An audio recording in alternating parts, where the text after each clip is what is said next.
welcome to this week's preview of, well, we're the A-team, Pa. The A-team. Formerly the Three Wise Men, but the one of the wise men is not with us, so we're just back to the A-team, which we go all right together as a pair. Yeah, well, there's not much to cover this week, but we'll cover the Eclipse from Sandown, and there is Group 1 racing over in the west. Yes, Right. we'll cover off the Railway Stakes, but let's get stuck into the Eclipse Stakes. It's only just a meeting at Sandown, Pa. It hasn't inspired me, but... No, it's not an inspiring meeting. They've just about run out of horses, I think, poor old Melbourne. But they've done a good job getting it as far along as they have, and with Sydney due back in a week and a bit, look, it'll all hopefully get back to normal quickly. But only 12 runners here, clock a Group 3 race, and now, when you get down to these sort of, when you're running out of horses, I think you'll find the horses up in the weights seem to dominate these sort of meetings because they do have that little bit of class over the rest of them. We know, looking at our stats, it's hard to win on the limit weights, and this top weight here, Flash Trick, it's had 6 starts at the track.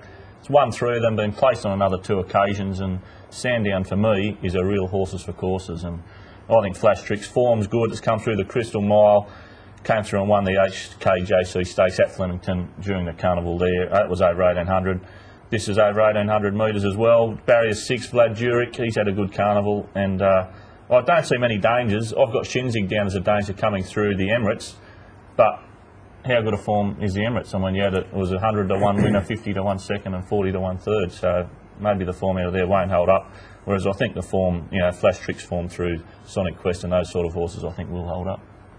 Yeah, I'm leaning a bit more to Shinzig, only because I think there's a bit more improvement potential with him. But being a 6-year-old stallion worries me a little bit, that he's sort of learned on in the last couple of runs and hasn't completely finished off. But at this stage, I'm putting that down to fitness. I think 3 runs back, the way he finished off last start, he's spot on for this. There's a fairly long tail, numbers 8 through 12, all on the limit weight. Yeah. So they've got it against them. So I think betting-wise, it's probably not a bad betting race. If you get some sort of price about Flash Trick, I'd be saving on Shinzig. I'd be doing it that way, but you'd just be backing Shinzig.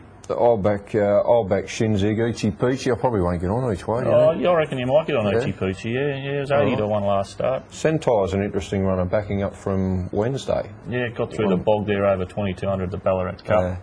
No. Go without it. He doesn't win. His wins aren't that often. To put two together within a week would be a bit beyond him, I think. Grau's best form's up to this, but has lost a leg since joining the Armand Lee stable. Yes. Armand Lee. Know anything there? No, I don't. Oh, well, I know he couldn't get it going in Hong Kong. That's all I know. And he's on its first run back over here. It ran a nice ordinary 8th. He hasn't got it going too well here, so we'll give Grau and Mr. Lee the miss. I'm going Shinzig, you're going Flash Trick. Yeah, I think it's not a bad betting race, but as you said, it's not a meeting I'm super inspired about. Yeah, it's very hard to... I'm much more excited about West Australia this week. Yes, we've been having a bit of luck there, Pa. Betting off the RaceNet ratings. Outstanding, the RaceNet ratings. Let me give you the tip on Western Australia. Now, I'll take you through the bookiering.com markets for the Railway Stakes. It's a Group 1. El Presidente is 7 to 4, $2.80. New Spice, $7.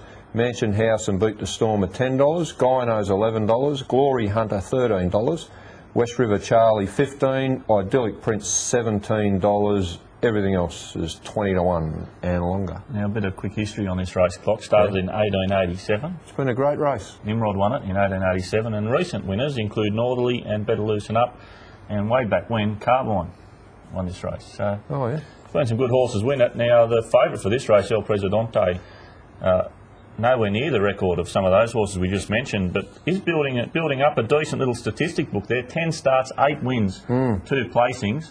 Won over 1500 last week when it was held up for most of the straight, finally got clear and had them covered in about 2 or 3 strides. It was a good win, wasn't it? That was its first run at 1500. Now it's stepping up to the mile. The way it races, you'd have to assume it does get the mile, it will get the mile, but I mean, it hasn't done it yet. So there might be some query there on the back of what looks to be a much more truly run race this week, with a capacity field. Looking for horses to beat it. There's a horse there that I actually thought could beat it originally, number 11, New Spice. This horse, as a 3-year-old, was probably the most promising 3-year-old in West Australia. So when a miss during the Derby, got injured during the Derby, went out for a spell, came back, blew them away first up, top-class field, and then had no luck last time when they went slow in front, got back, got held up at weight for age, made good ground late. If this horse had drawn a gate, I would have tipped it to beat El Presidente, but when the barriers came out, I saw barrier 19 there. So we'll have to go back to that first up win of that horse was outstanding. I know. That's what I said. I think potentially it's potentially up there with El Presidente as far as ability goes, but I just think it's probably going to need maybe an extra furlong and definitely need a better barrier, whereas El Presidente probably is ideally placed at the mile. Tell me what you think of Gyno. Well, Gyno's the West Australian Derby winner from last year. Now, New Spice was better than Gyno leading into the Derby. There was no doubt about it. Gyno won the Derby, came back and won first up. Up to the 1800 last time, sort of ground them down in a small field. Now dropping back to the mile in a big field. I just don't think this is his race.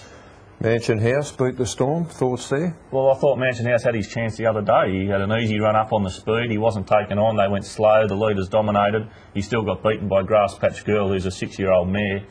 I think he had his chance. I think he's under the odds. I think D. Oliver's got him into sort of 9-1. Anyone else on board, he'd be 20-1.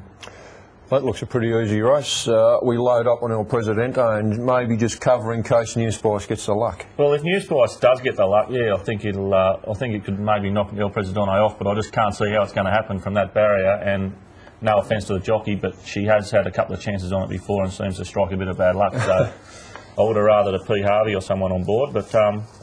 You know, ability-wise, it's definitely could knock it off, and you do get a bit of a price there about it. But the only other one clock is West River Charlie, number 12. Oh, yeah. I'd be throwing it in, and number 1 Beat the Storm. That is Paul Harvey's ride. A slight question mark over the mile, but meets El Presidente 3.5 kilos better for getting beaten 2 lengths by it last time. So on the weights, you'd have to throw it in as well. All right, we've covered 2 races off pretty well there. Narrowed them down really to 2 hopes in each race. There's no reason that you can't go away and win money, unless the Victorians throw up their 1,000,000-to-1 chances again. Yeah, well, it won't happen in Perth. It won't happen in Perth. Just get the ratings for Perth and run off them on Saturday. Yes, cop the tip. The RaceNet ratings for Western Australia are on fire. They are in Victoria as well. So you'd have had a winning carnival if you'd have followed the RaceNet ratings. We've got one extra thing maybe this week, Clock. If they want all the tips in Perth, they might have to tune into Racing to the Max on Saturday, because if all goes well, there may be a tipping challenge between us and the sportsmen. So make sure they tune in on Saturday to hear about that. Racing to the Max, you can hear it on the net. There's links on RaceNet's homepage, racenet.com.au. If you're in New South Wales, you can hear it through 2SM, 1269 2SM and the Super Network around New South Wales.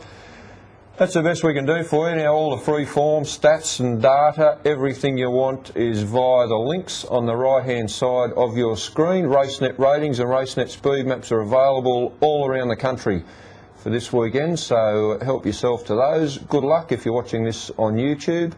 www.racenet.com.au is the site we're talking about. Get there and get all your form and data, stats, ratings, everything you need. Good luck.